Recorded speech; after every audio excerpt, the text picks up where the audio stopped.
दर्शकों, topic today के आज के एपिसोड में आप सभी का स्वागत है।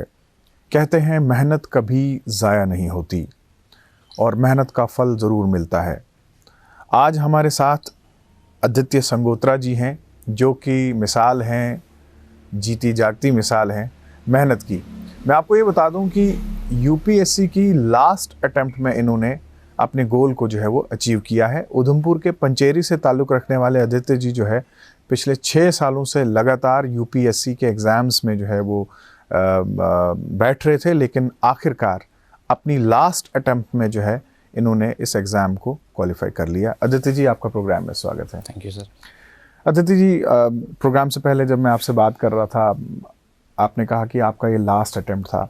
सबसे पहले थोड़ा बैकग्राउंड में जानना चाहूँगा। आप उधमपुर के पंचेरी से ताल्लुक़ रखते हैं, तो आपकी स्टडीज़ कहाँ हुई, बेसिक क्वालिफ़िकेशन आपकी कहाँ पे है, आपने अपना जो स्कूल एजुकेशन है वो कहाँ से किया, थोड़ा डिटेल में जानना चाहूँगा। सर, मेरे पिताजी एक सरकारी स्कूल में अध्यापक थे, तो मैं उन्हीं के स्कूल में पढ़ा हूँ जहाँ जहाँ उनकी ट्रांसफ़र हुआ करती थी with in the Panchari block. तो वो मुझे अपने साथ रखते थे। तो कभी मेरा भी मन करता था कि यार मेरे माता पिता दोनों सरकारी नौकर हैं और मुझे क्यों एक सरकारी स्कूल में भेजा जाता है, मुझे क्यों प्राइवेट स्कूल में नहीं भेज रहे।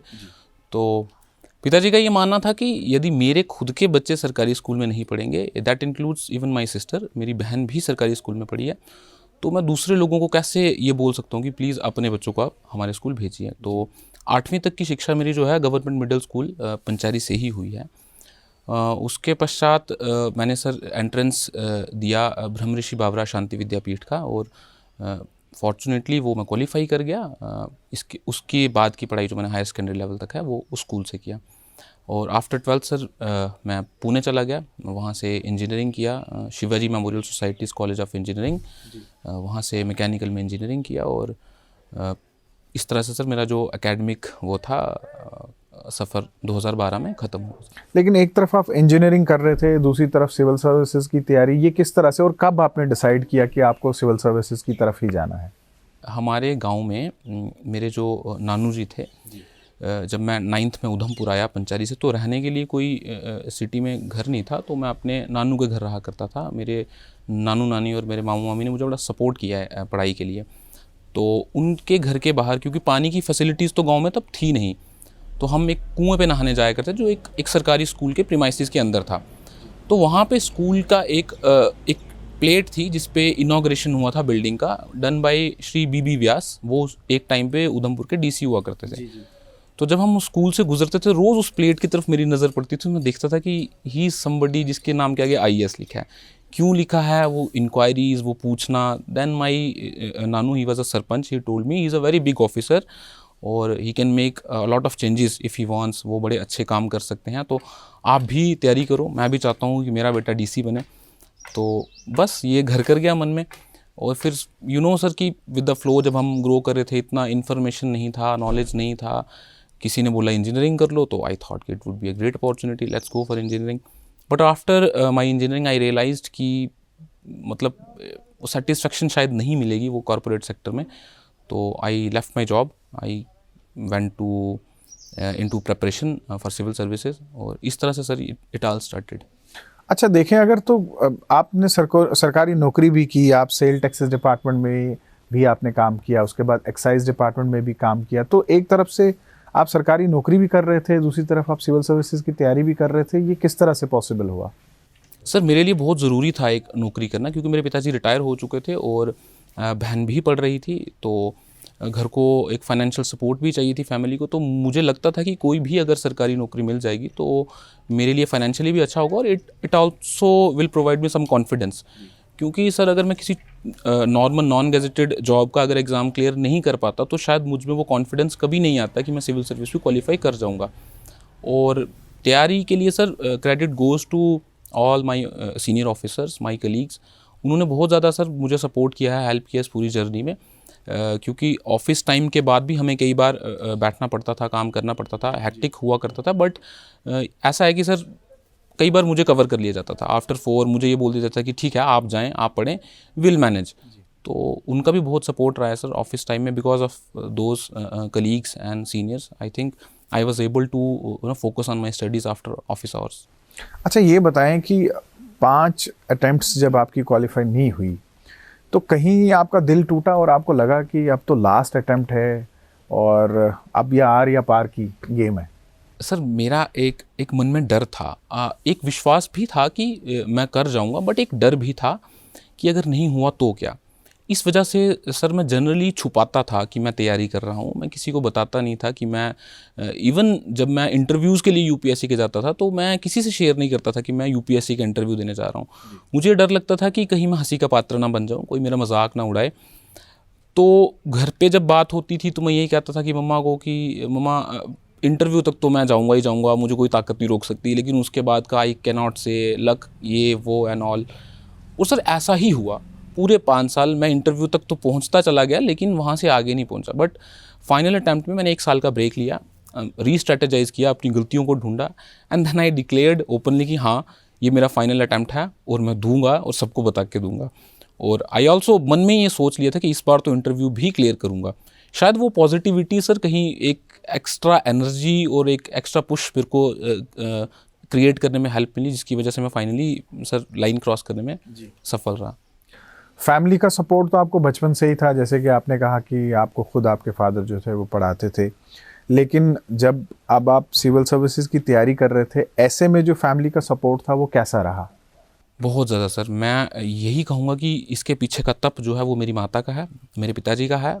ये चीज़ें कोई नहीं जानता मेरे अलावा कि मेरी माताजी की सेहत बहुत ज़्यादा ख़राब है पिछले 8-9 सालों से। वो इस कंडीशन में नहीं थे कि अकेले वो उस इतने दूर दराज इलाके में पंचायती में रह के जॉब करें, क्योंकि मुझे भी बहुत सारी ज़रूरतें थी, जैसे खाना बनाना है, कुछ काम करना। तो मेरे पिताजी माताजी को छोड़ के मेरे साथ जम्मू में रहा करते थे। एक कमरा हमने किराए पे लिया हुआ था, वो दिन भर वहाँ कुकिंग करके हमारे लिए टाइम टू टाइम खाना बना के रखा करते थे, हमारे काम किया करते थे। He was like my mother and my mother was doing that तपस्या, ताकि हम एक फाइनेंशियल सपोर्ट फैमिली को प्रोवाइड कर सकें। तो उनका बहुत ज़्यादा त्याग है सर इस सफलता के पीछे। मेरे लिए तो मैं बार बार कह रहा हूँ कि एक लग्जरी थी कि टेबल और चेयर पे बैठ के मुझे सिर्फ पढ़ना था और डिलीवर करना था, लेकिन जो पीछे का वर्क है सर, जो सपोर्ट है, इमोशनल हो गया, फाइनेंशियल हो गया, वो सारा मेरे माता पिता को श्रेय जाता है। अच्छा ये बताएं कि पिछले 5 अटेम्प्ट्स जो आपके हुए, उन 5 अटेम्प्ट्स में और ये 6वां जो अटेम्प्ट था जिसमें आपने फाइनली क्वालिफाई किया, क्या फ़र्क रहा? आपको क्या लगता है कि क्या था एक लास्ट किल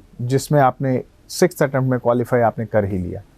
सर हर साल ना मैं एक उसके साथ जाता था एटीट्यूड से कि I just want to be in the list, पर अगले साल तो देना है क्योंकि मुझे रैंक इंप्रूव करना है।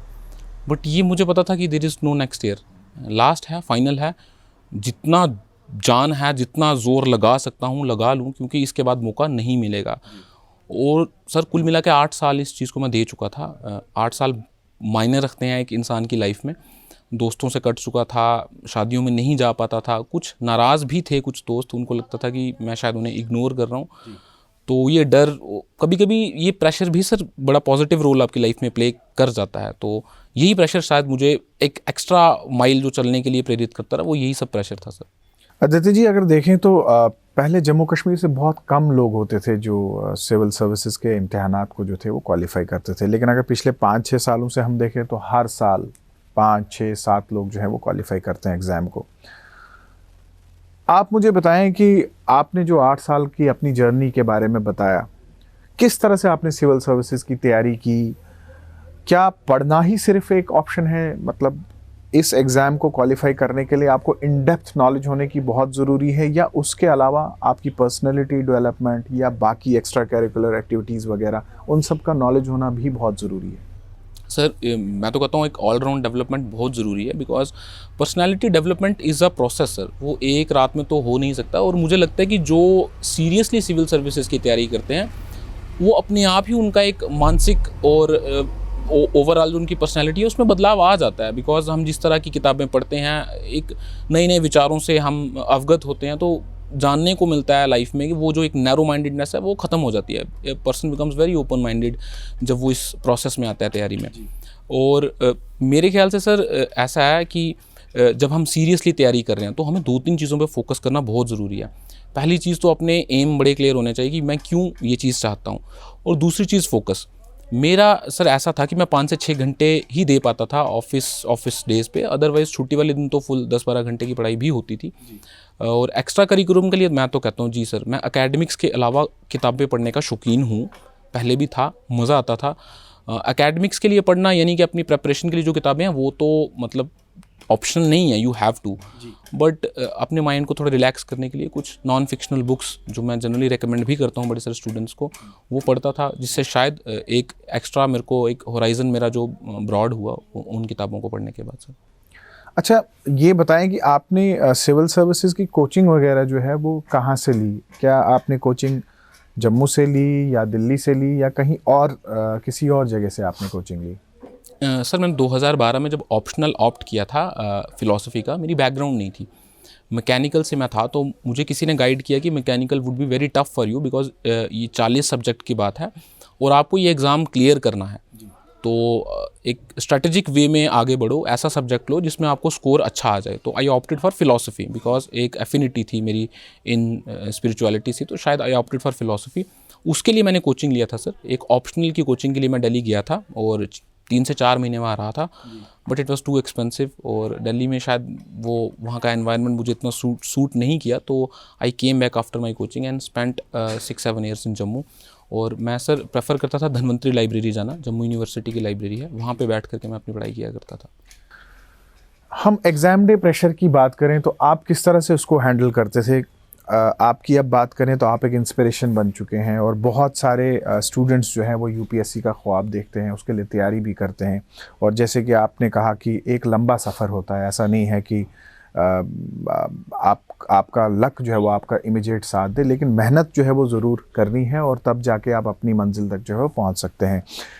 क्या कहेंगे आप स्टूडेंट्स को किस तरह से तैयारी करनी है? और एक और बहुत इम्पॉर्टेंट जो एस्पेक्ट है इस एग्ज़ाम का वो ये रहता है कि बच्चे बहुत कंफ्यूज होते हैं कि किस सब्जेक्ट को हम चूज़ करें, तो वो एक जो डिसीजन है वो किस तरह से लेना है और फिर किस तरह से आगे बढ़ना है इस एग्ज़ाम को क्वालिफाई करने के लिए? ऐसा सबसे पहले तो आपने एग्ज़ाम डे प्रेशर के बारे में कहा, तो एक टिप है, आई कैन से कि आप इसे ओवर कॉन्फिडेंस मत समझिएगा, ये मेरा एक टेक्निक था कि how I use to do. मैं जब एग्ज़ाम हॉल में एंटर करता था, I use to see many faces around me, और कभी कभी थोड़ा डर जाता था कि यार क्या मैं इनसे कम्पीट कर पाऊँगा। देन अपने मन को समझाता था कि Aditya, you are far better than these guys. तो वो एक लंबी सांस लेके जब मन में ये बात बोलता था कि you are far better than these guys, तू कर जाएगा, तो शायद वो एक एक्स्ट्रा बूस्ट मिलता था जब पेन हाथ में आता था। और मेरे ख्याल से तो सर ये एक बड़ा ही पर्सनल डिसीजन है ऑप्शन चुनना, but consideration should be very tactical. आपको किसी सब्जेक्ट को इसलिए नहीं लेना कि आपको बहुत अच्छा लगता है तो आपने ऐसा किया, it should be a tactical decision because your ultimate aim is to crack an exam.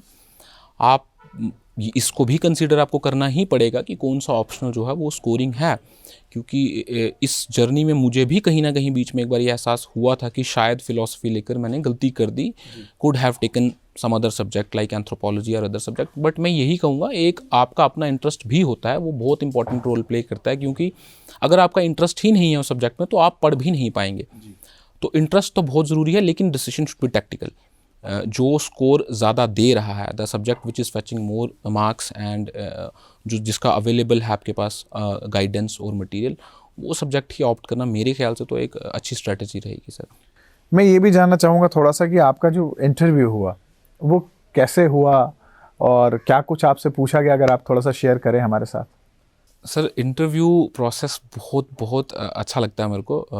Interview के टाइम में बहुत इन्जॉय किया करता था, क्योंकि मैं कंटिन्यूसली 6, 7, 8, 10 के करीब मॉक दिया करता था, तो I use to get a very positive reviews. वो मुझे बहुत कॉन्फिडेंस बूस्ट करते थे, और मैं देखता था मेरे आगे कुछ बच्चे मॉक इंटरव्यू दे रहे हैं, उनका इंटरव्यू होता था, तो आई यूज़ टू पीछे से लिपसिंग करता था कि यार इसका आंसर ऐसे नहीं, ऐसे दो ये, तो वो एक कॉन्फिडेंस आता था। Senior IAS officers, retired bureaucrats सब आपको अप्रिशिएट करते थे, तो लगता था कि हाँ कुछ अच्छा है। और जनरली सर मेरा interview, because I am from JNK and you know our state is very special, now it is a UT, so many questions on Kashmir issue, Pakistan, Indus water treaty, 370, 35A and the crisis of refugees in our state, इस प्रकार के सवाल पूछे जाते थे, जो कि हर एक बच्चा जो जम्मू से जाता है ही नोज़ कि ये सवाल उस पर आएंगे, और we were all well prepared for these questions. And उसके अलावा I was in state taxes department at that time, तो GST से रिलेटेड बड़े सारे सवाल पूछे जाते थे। तो इंटरव्यू मुझे कभी सर इतना बर्डनसम नहीं लगा, उल्टा I use to enjoy those moments. It always was a very good conversation. कुछ लोगों के मन में डर रहता है कि इंटरव्यू को कैसे फेस करेंगे, डरेंगे, but let me assure you, अगर आपको ये मौका मिले, भगवान करे आपको मिले, आप जाएं, आपको समझ आएगा कि यूपीएससी का बोर्ड इज़ वेरी कॉर्डियल। आपको जस्ट वो गेट के अंदर जाने वाली एग्जाइटी होती है, once you enter and settle down they make you feel so comfortable and you realise कि यार ये तो आधा घंटा कैसे बीत गया कुछ पता ही नहीं चला।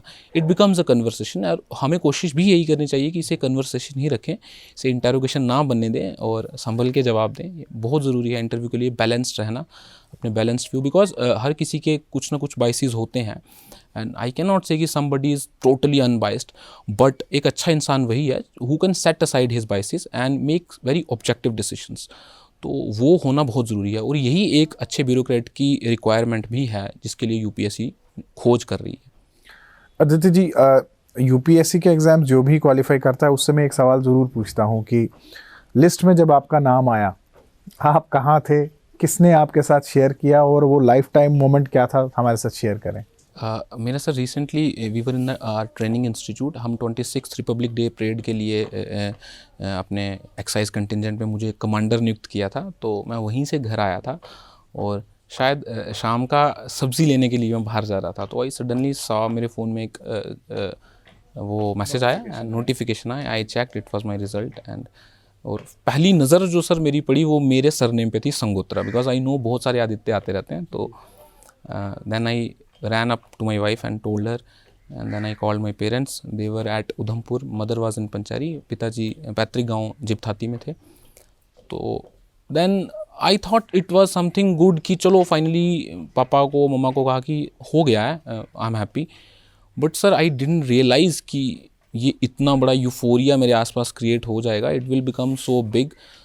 तो उसके बाद तो कुछ समझ ही नहीं आया कि I overnight became a celebrity and I was like कि how to handle these things, because I was not trained to handle such success, I was always trained to handle failures in my life.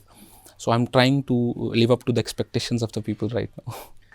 Aditya ji, बिल्कुल आखिर में last मेरा जो सवाल आपसे ये होगा कि बहुत सारे एस्पायरेंट्स जो हैं वो हमारे इस इंटरव्यू को देख रहे होंगे, यकीनन वो भी चाहते होंगे कि वो इस एग्ज़ाम को क्रैक करें, क्या मैसेज देना चाहेंगे आप उनको? सर अपनी जर्नी से ही मैं उन्हें अगर एक मैसेज दे पाऊँ, बिकॉज मैं वही शेयर करूँगा सर जो मैंने सीखा है, never give up, you don't know how close you were when you give up. And sir एक मेरे बड़े प्रिय मित्र हैं, उन्होंने मुझे एक बात कही थी कि Aditya, this exam is not about your knowledge, it is about your patience. तो पेशेंस रखने का मतलब ये नहीं है कि आप फेल हो रहे हैं और यू आर हैप्पी कि आई एम पेशेंट, मैं अगले साल फिर दूंगा। ये है कि आप कंटिन्यूस एंडेवर दे रहे हैं, कंटिन्यूस इंप्रूव कर रहे हैं, सीख रहे हैं, समझ रहे हैं, और बैड लक भी होता है कभी कभी। बट मेरा ये मानना था कि अगर मैं हार्ड वर्क करूँगा कभी तो किस्मत पलट के देखेगी, और जिस दिन वो पलटेगी कहीं उस दिन मेरी मेहनत में कमी ना रह जाए। तो आप कंटिन्यूस हार्ड वर्क कीजिए, एग्ज़ाम होगा। अगर नहीं भी हो सर, क्योंकि मैंने अपनी लाइफ का अल्टीमेट एग्ज़ाम रिज़ल्ट फेलियर में फेस कर लिया था। It was on 4th of August जब सिविल सर्विसेज का रिज़ल्ट आया था, तो I couldn't find my name in the list. But फिर भी ये मुझे नहीं था कि मैं रिजर्व लिस्ट में आऊँगा, बट ये विश्वास था कि कहीं ना कहीं लाइफ में कुछ अच्छा कर ही लूँगा। One day I will prove myself at some other stage.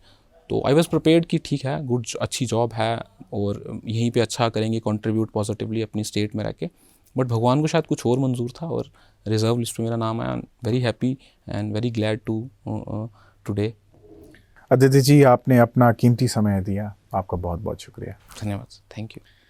तो प्रोग्राम की शुरुआत में मैंने कहा था कि मेहनत कभी रायगा नहीं जाती, तो आपने आदित्य जी की बात को सुना और आपने देखा कि इनका इरादा कितना अटल था, और उन्होंने फ़ैसला कर लिया था कि बेशक मेरी चाहे लास्ट अटैम्प्ट है लेकिन मैंने इस एग्ज़ाम को क्वालिफाई करना है। तो अगर आप कोशिश करते हैं तो यकीनन ऊपर वाला जो है वो आपका साथ ज़रूर देता है, और अगर आपका इरादा अटल हो तो यकीनन आप अपनी मंजिल तक जो है वो ज़रूर पहुँचेंगे। टॉपिक टुडे के आज के अंक में बस इतना ही, फिर होगी आपसे मुलाकात। इजाज़त दीजिए, आदाब।